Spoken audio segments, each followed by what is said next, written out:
ሰላም ጤና ይስጥልኝ። አገልጋያችሁ ያዕቆብ ፈረደ እባላለሁ ከመሃል አዲስ አበባ ኢትዮጵያ፣ ወይም ደግሞ ከተንቀሳቃሹ መጸዳጃ ቤት ወይም ደግሞ ብንልስ ከጳጉሜ 19 ሚዲያ ቤተሰቦች። በነገራችን ላይ አንድ ቻሌንጅ ጀምሬያለሁ። ያ ቻሌንጅ ምን እንደሆነ ታውቃላችሁ? ዓለም አቀፋዊ የሆነ ቻሌንጅ ነው። ዓለም ላይ ጦርነት መቆም አለበት የሚል ሐሳብ ከኔ ከትንሹ አንደበት ወጥቷል። ታዲያ ዓለም ላይ ጦርነት ሊቆም ይገባል።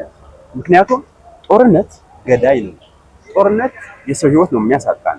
ጦርነት ድህነት ነው። ስለዚህ ዓለም ላይ ጦርነት ሊቆም ይገባል ብዬ የምላችሁ እኔ ታናሹና የእናንተ አገልጋይ የሆንኩት ያዕቆብ ፈረደ ነኝ ከመሃል አዲስ አበባ ኢትዮጵያ፣ ከመሃል መርካቶ።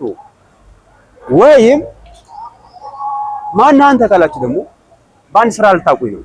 ሉላ አሳያችሁ። ይህ እንደምታውቁት ተንቀሳቃሽ መጸዳጃ ቤት ነው። የዚህ ተንቀሳቃሽ መጸዳጃ ቤት መስራችና ባለቤት የእናንተ አገልጋይ እኔው ራሴው ነኝ በነገራችን ላይ። ስለዚህ ከኔ አንደበት ከኔ ከትንሹ ዝቅ ብሎ ስራ አክብሮ ከሚሰራ ሰው ዓለም ላይ ጦርነት ሊቆም ይገባል የሚል ሐሳብ ካለ ከኔ በላይ ደግሞ ፋይናንሻሊ ቢሆንም በብዙ አቅም ከኔ በላይ ከፍ ያላችሁ ሰዎች ደግሞ ከኔ በላይ ስለ ዓለም ሰላም፣ ዓለም ላይ ሰላም መውረድ እንዳለበት፣ ጦርነት መቆም እንዳለበት ደግሞ ከኔ በላይ ልታስቡበትና ልትሰሩበት ይገባል። ስለዚህ ዓለም ላይ ጦርነት ይቁም። ዓለም ላይ ጦርነት መቆም አለበት። ፍቅር፣ ሰላም በዓለም ይንገስ።